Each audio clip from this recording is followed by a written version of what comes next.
Honorable Mbalesa kusitula mukatono wanabyala Gende kola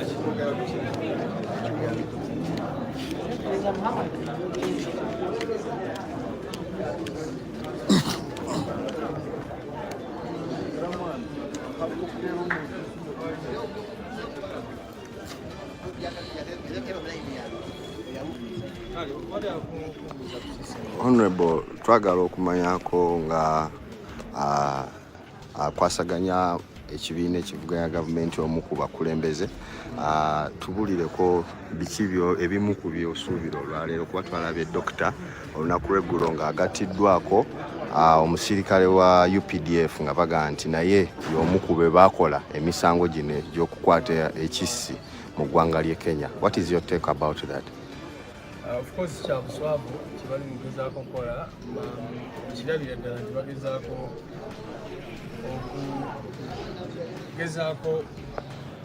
okufuna engeri gye bagatika gino emisango kubanga Dr. Besigye ekisooka bamukwatira outside the jurisdiction of this court, bamuwamba bwandi ne bamujja mu ggwanga lya Kenya ne bamuleeta mu Uganda ne bamuteekawo emisango egyali giraga nti bagamba nti meeting zaatuula simanyi Switzerland Kenya wa kooti eno terina buyinza kukozesa emisango egikoleddwa wabweru w'eggwanga.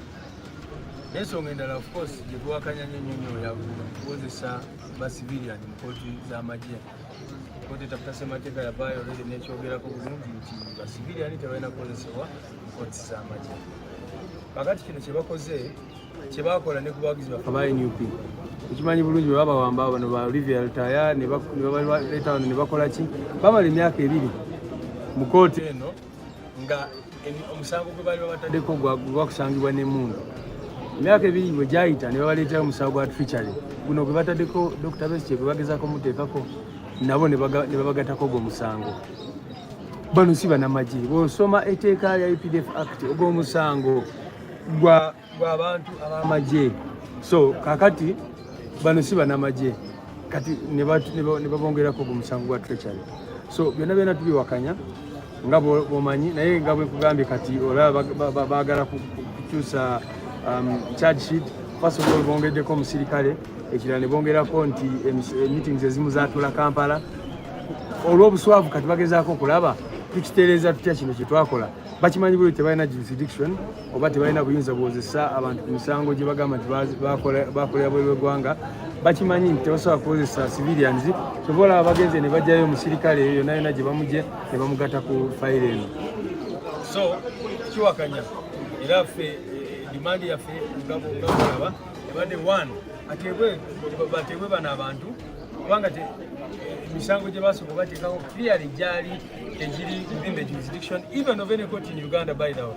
Sina kooti y'amagye yokka naye omuntu wasangibwa n'emuntu mu ggwanga lya Kenya ekyo kiba kitya obuvunaanyizibwa bwa kooti za Uganda. Yali batakozesebwa Kenya kubanga Kenya nabo balina amateeka baali badde bamubuuza kale assuming nti emundu yagirina baali badde bamubuuza emundu eno wagifuna otya olina license yayo n'awozesebwa mu kooti za Kenya so si kooti za Uganda. Naye kyenkugambye nti eno pattern tugirabye abawagizi ba NUP abadde mu kooti z'amagye bwe batu bwe badde babayisa baleeta ne bagatako emisango emirala ne bakola ki naye ffe tuwakanya eno kooti eno n'okugiyita kooti obeera ogiwadde amaanyi mangi nnyo oba ogiwadde ekitiibwa kingi nnyo kubanga eno yali badde tribunal nga bwolaba disciplinary committee ey'amagye okukwasisa empisa ku magye naye basiviliani tebalina olunaku n'olumu kyebakola wano. Okiraba nti abo abantu abatuula mu kooti eyo chairman waayo n'abalala si bannamateeka naye nga waliwo emisango ejyanagomala wano oyo judge advocate abeerawo just ku advisinga ate naye emisango egiri serious bwe gityo tosobola gamba nti abantu baleete mu kooti bweti twegamba mu luzungu tutera nnyo ogamba nti no kote prosecuting abantu wabula epersecuting abantu kubanga ekisooka gye Museveni kati ye muwaabi ye complainant mu luzungu ye prosecutor ye muwolereza wa gavumenti ye mulamuzi kubanga bonna benjogerako yaba appointinga kitegeera kakati obanga gwe judge gwe complainant gwe prosecutor oba osubira bwenkanya ki batambulira ku order. Briefly, Aaron Kiza naye okukwatibwa wano mu kooti n'amateeka. Of course Aaron Kiza kyali kyamunyonyo nnyo. First of all walaba ekibonezo kye bamuwa bamugambye ekigenda kimenya amateeka kubanga kati contempt of court osobola okusiba omuntu ebbanga eryo lyonna lyonna naye n'ekirala walaba Aaron Kiza yali abataddeko akaziso nga buli lwajja wano abakootingira amateeka constitution n'ebirala kati ne bagezaako okutiisatiisa banamateeka ne basala wali olaba nti kyonna baali bakipulaniiza n'okumugaana ogenda kutuula wali balooya balala bwe baali kyali kipulaniizge nga banoonya omuwaatwa gwe bagenda oyitamu okumukaba bamutwale mu nkomyo asigale eyo. So ebyo byonna byonna biviolatinga constitution, biviolatinga amateeka g'ensi yaffe. Honorable, nga twogenzeeko ku nsonga eyakaviibwako emabega naddala nga econcerning ekibiina kyaffe kya National Unity Platform, twalabye ebyatambudde bye twagala otutangaalizeeko ebyabadde Masaka. Okay, briefly in English ku byotugambye Honorable. Yeah, so we condemn the continued detention and trial of Dr. Besigye and Atuuse in the military court. The military courts have no jurisdiction to try civilians. So the Constitutional Court has been very clear on that point, that these courts are put in place to deal with discipline offences relating to the military, what they call service offences. They don't have any jurisdiction to try civilians, which Atuuse Besigye is, and the other. Of course, by amending the charges to add a soldier, they are trying, now they are ashamed, they are trying to figure out how do we bring them within the jurisdiction of the court, and trying to say that some of the meetings start in Kampala. Because as we have been saying, if people are found with a gun in Kenya, the courts in Uganda have no authority whatsoever to try that offense. Because they are courts in Kenya, they should have handled that matter there. If he had committed any offenses in this country, they should be tried in civilian courts, certainly not in military courts. So we condemn that in the strongest terms possible. And of course, we have been very, very categorical that Dr. Besigye should be released and his co-accused. If he committed any offense in Uganda, he should be tried by civilian courts. The reason why General Museveni loves using these military courts is because he is the prosecutor, he is the judge, he is the complainant in most of these political cases. He knows that he has full control over them. He appoints the judge advocate, he appoints the chairman of the court, he appoints the prosecutor, all these people are under him. So if all these people are serving the interests of General Museveni, then how can there be justice in such a matter? And yet you see they are trying to add grave offenses. This, what they have just done, happened to NUP supporters. Because when our supporters came here, they initially were charged with unlawful possession of ammunition and all that. After 2 years in detention, they amended the charge sheet to add treachery, which is a very, very serious offense, which is akin to treason. So they added that to, so you can see that this is just not prosecution, but persecution of the opposition, persecution of those who are opposed to the Museveni regime. And then Councillor Aaron? Yeah, for Councillor Aaron, we condemn the manner in which he was violently arrested, and of course given a very, very harsh sentence, which is unlawful. You saw that it was clearly choreographed, because Aaron Atuuse has been very, very categorical about this court, saying it's not even a court, it's a tribunal, talking about the law, the right to representation and all these things. So I think they were trying to find a way of dealing with him. After several times trying to suppress him and he was not budging, they decided to use this very court to send him in detention, which is unfortunate. You can imagine where you have lawyers coming to represent you and they end up also being taken to court, to jail. So it's very, very unfortunate, and we join all those who are demanding for the unconditional release of Advocate Aaron Atuuse, because what happened to him was the epitome of injustice and impunity. Thank you very much, Honorable. That is Honorable Secretary General of the National Unity Platform. As you see him, As you see him, is from giving us a press brief about how it will happen. Uncle Nancy, unanyambako n'ompereza papa. Unanyambako n'ompereza. Ate bwe mba nkakozesezza ate onaaba nkakozesaawo. Bwe naaba nkakozesezza. Ngamba. Tekali mu simu. Obadde naawe oli live. Anti nze ndenda kakozesa online. Ajasimba nenyagala kakozesaako kale. 40 plus, Council area Sulukwago, Council Martha Karua, and she's coming for presidency. We shall get an exclusive with her in a little bit.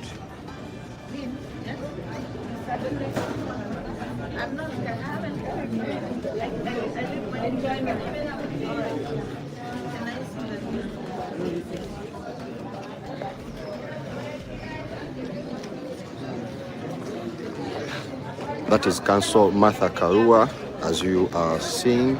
Some papers are thrown down. Over.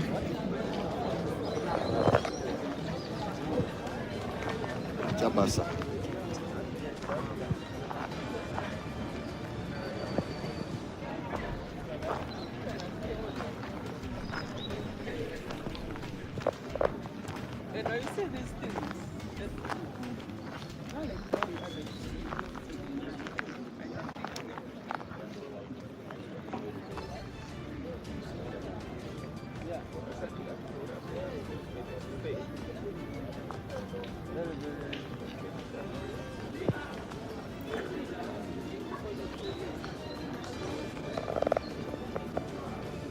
These are some of the councils and the team.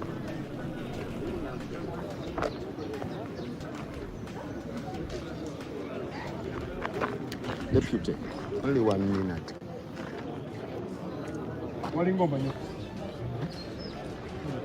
Good morning, Deputy. Good morning to you. What should we expect today? Well, honestly speaking, like I stated, for me, I'm not expecting miracles. And I think what transpired in court yesterday communicated that these people are determined to hold Dr. Atuuse Besigye.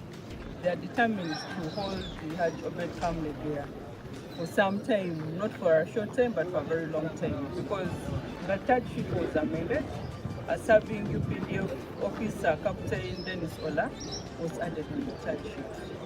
And for me, specifically, what triggered my mind is that the new charge sheet includes Kampala metropolitan area.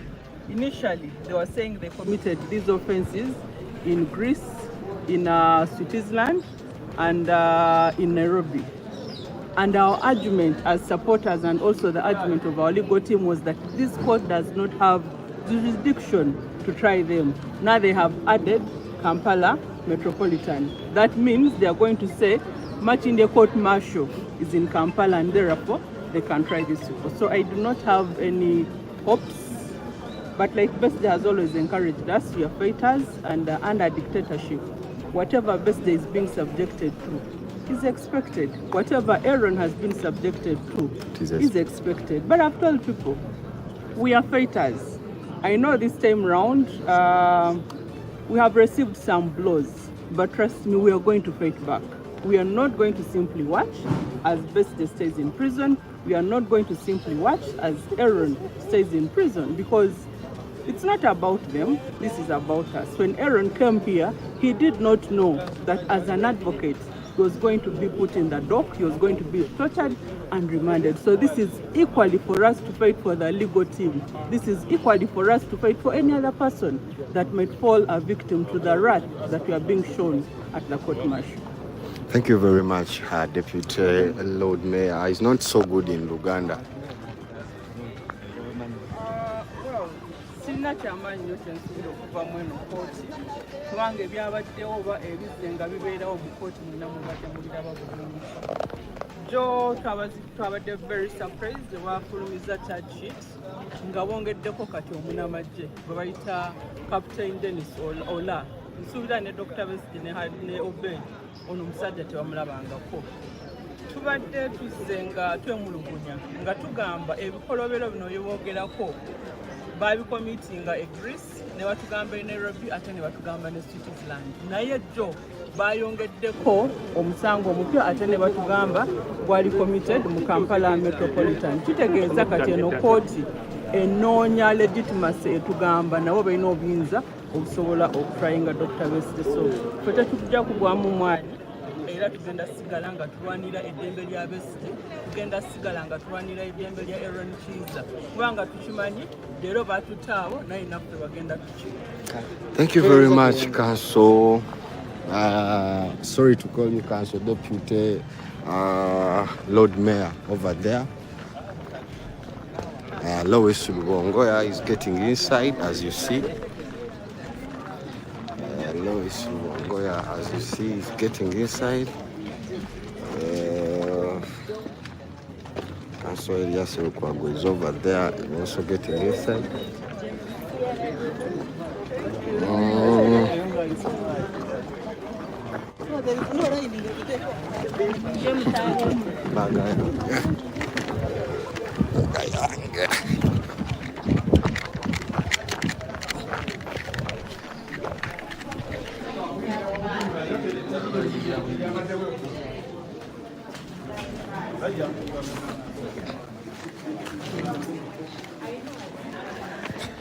Yes, beautiful viewers. Today you're not telling me where are you watching from. It's better you tell me where are you watching from. I kindly read the places where you are watching us from. So, getting this.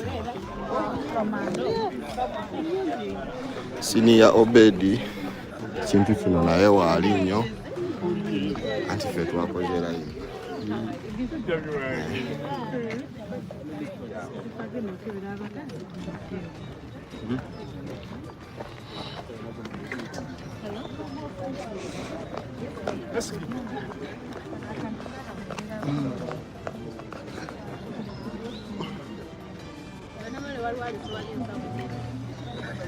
Olio mwana BTM.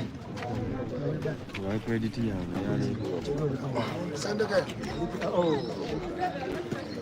Asudi.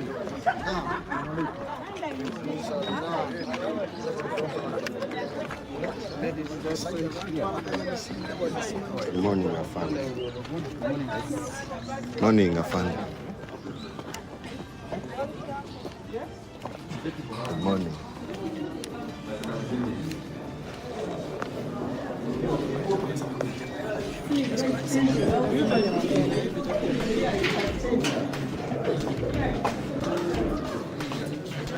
Okay, right now we are in the court. You finally entered.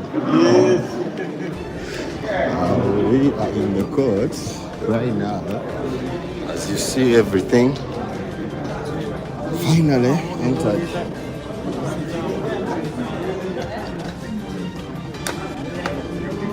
Ajabu. Yongoli mabega ajabu.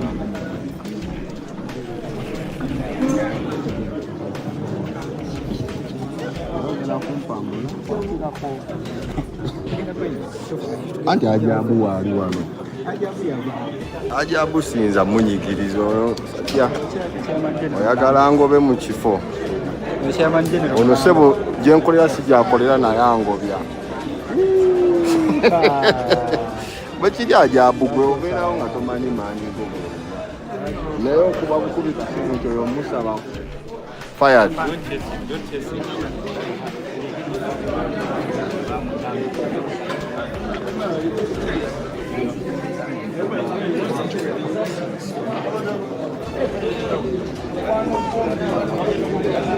Okay, today we are not delayed to get inside.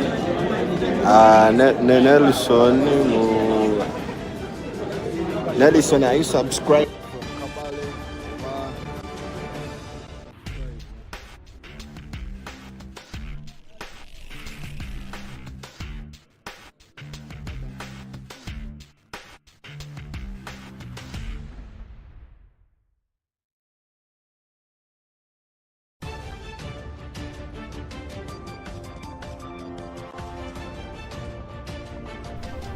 Yes, baganda baffe abatulaba ku mukutu gwaffe omuganzi ogwa Makumiriya TV YouTube mbalamusizaako olunaku olwaleero Dr. Kizza Besigye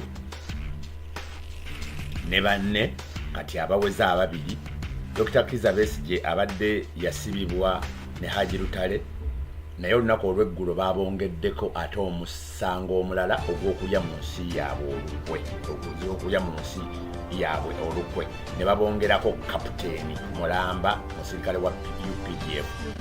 Olwaleero olunaku lw'eggulo balooya beemulugunyizza ne bateekayo okusaba kwabwe. Looya wa Dr. Kizza Besigye, Aaron Kizza, ayimbulwe okuva mu kkomera gy'ali kubanga y'omu ku balina okuddukanya omusango gwa Dr. Kizza Besigye. Freeman Mugabe ng'ono yakulembera kooti ya wano chairman n'ategeeza nti balooyazi basukka mu 3 bo tebasobola kuwasaganya bano, ne babategeeza nti buli looya gw'olaba wano alina obuvunaanyizibwa ku musango gwa Dr. Kizza Besigye. Buli omu alina paati ye, buli omu alina paati ye. So ekigenda maaso olwaleero bajuliza tekitera kubaawo mu kooti y'amagye.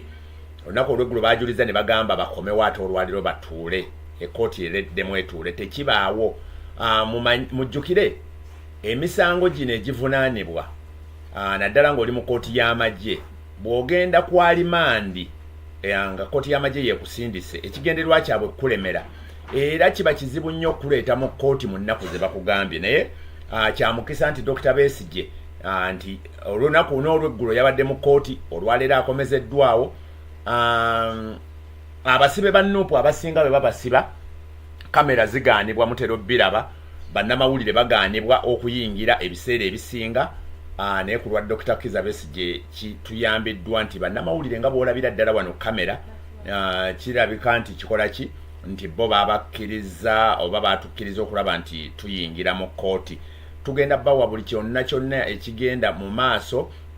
Omusango gwa Dr. Kizza Besigye gwe bamuvunaanira wano bagumuvunaana yaguddiza bweru wa ggwanga, nga era bamukwatira Kenya, bamusanga ne pisto, simanya n'ebintu by'okutetenganya okujjako gavumenti ate yabikolera bweru, ate ne bamuwambira mu Kenya ne bamukomyawo.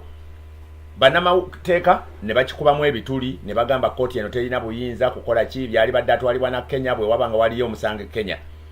Kati kye baakoze kwe kufunayo munnamagye kapiteeni kapiteeni ngenda bbawo erinnya, ne bagamba nti nedda, ate kati yalina okukola ki, katumugatteko tusobole okubeera nga tulina obuvunaanyizibwa ku musango guno nga Kampala Metropolitan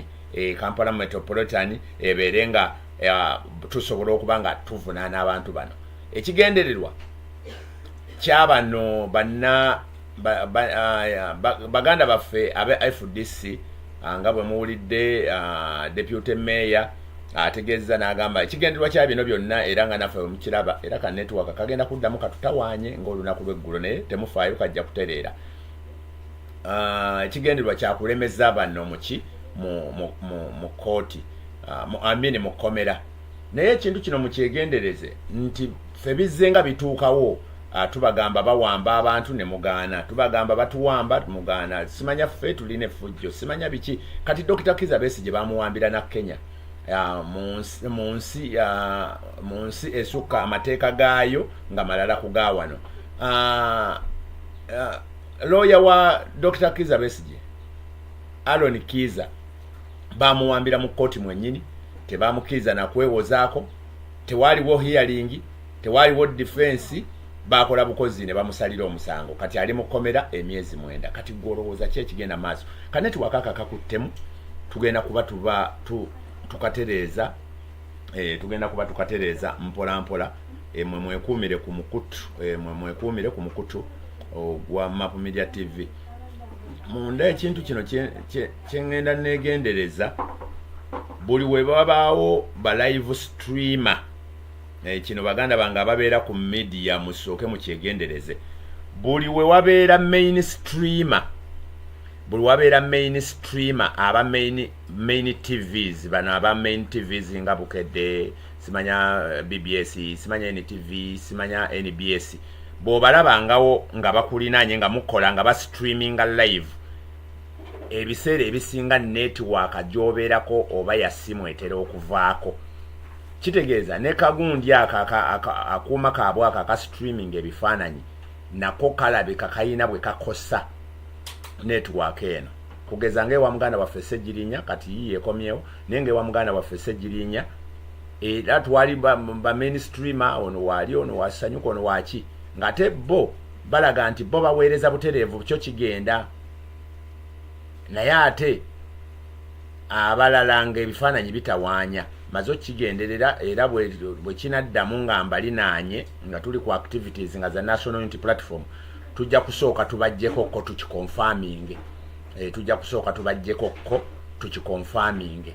Bwe kinaabanga bwe kiri then tuliye amagezi okubeera nti tetutambula nabo mu mmotoka ate bwe baba bakwata balinaane babeere side yaabwe naffe tubeere side yaabwe. Nkyegendereza nnyo ati wano tubadde tuyingira tubadde free nga tetubalinaanye era network ebadde teyekwata naye oluyingidde munda ne kibaawo ate n'eri ewa Ssegirinya muganda waffe gwe twakaziika eggulo limu twali bulungi ne kumakya twali bulungi naye kamera bwe zaava eri ewampuuga ne zidde eno waggulu ewabadde president era network neefa. So we are still investigating and we shall find out the cause. If the cause bwenebanga yeeyo weeri tujja kulaba bwe tunaaba tukibuuka ate era n'olulala era tulina be twali tutambula nabo nga tuva Hoima mu kalulu akabiri Hoima twavaayo ne tugenda mu Arua naye wakati awo era munnaffe bwe yateekako era neevaako yali wa BBS. So kagundi ako mujjukire ako ka live stream kaabwe kabaamu simu cards nyingi ekabaamu simu cards nyingi kabaamu kayinza okubaamu MTN Airtel ne bakwatako ne kulayika kati koka pickinga network gye kafuna eri okumpi awo. So we are soon finding it out. Nenga tuli mu Kooti ewa Dr. Kizza Besigye akomezeddwawo olunaku olwaleero. Kino kifune ekyokuyiga mu bino bye tuliko abawoza mbu simanya Dr. Besigye ali mu byakuzannya ffe ebyo si kye tuliko. Ffe tuteekayo ebintu nga bwe birina okuba ffe tubibawa then mu byo mwe musalemu bye mulabye nti abano bali mu kuzannya oba bali mu bituufu naye sisuubira nti enkwata gye bakwata kanso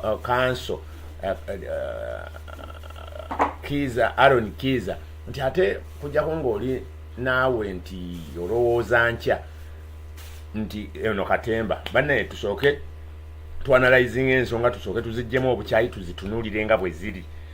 Kino omusango guno gugenda kutuyambako omusango omukadde gusala omupya guno gugenda kutuyambako byonna ebikolebwa wano bigenda kutuyambako mu musango guddako. Gundi mumulabye leader of opposition waali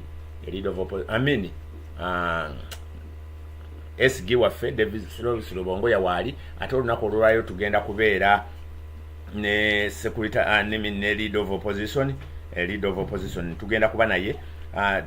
Leader of opposition yaweza omwaka Ssegirinya lwe yafa. Leader of opposition yaweza omwaka Ssegirinya lwe yafa.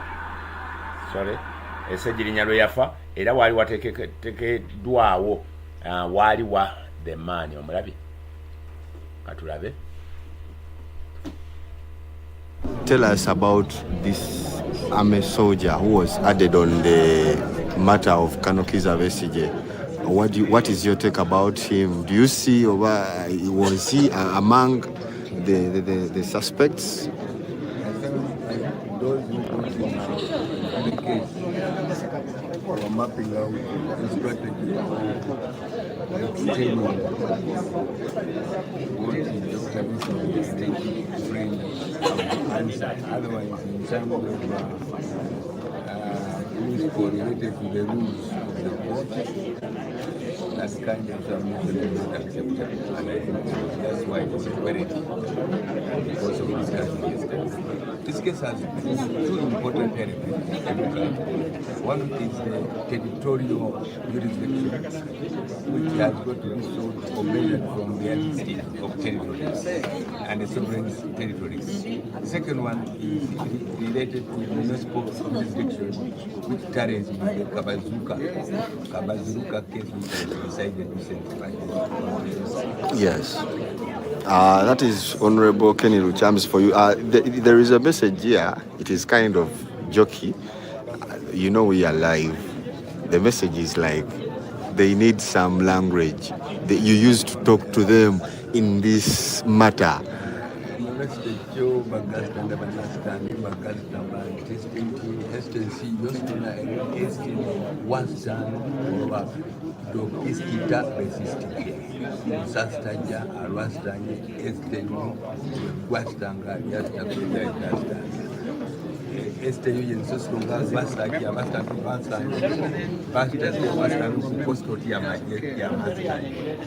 Thank you very much, Honorable. That is Honorable Kenny Luchamzi for you. It was kind of jokey, but olulimi achalumanyi bubinyate. Hello, good morning, sir. Good morning. Yes, a little bit of what transpired yesterday and what do you expect today, basically. And we saw Army soldier added on the matter. What is your take about that? Well, everything wrong is going wrong here, and we're here to right the wrongs. And our expectation is that we're going to get something good out of the judgment. It's crystal clear that this is an illegality, in waters and criminality, and also appreciating that it contradicts every law structure, every law system. Talk about national laws, talk about regional laws, talk about international laws. Yeah, so in addition of the individual who is now part of the original case, certainly also sends a signal that this is the use of tramp churches, but they have been caught again. We're not living nothing to chance.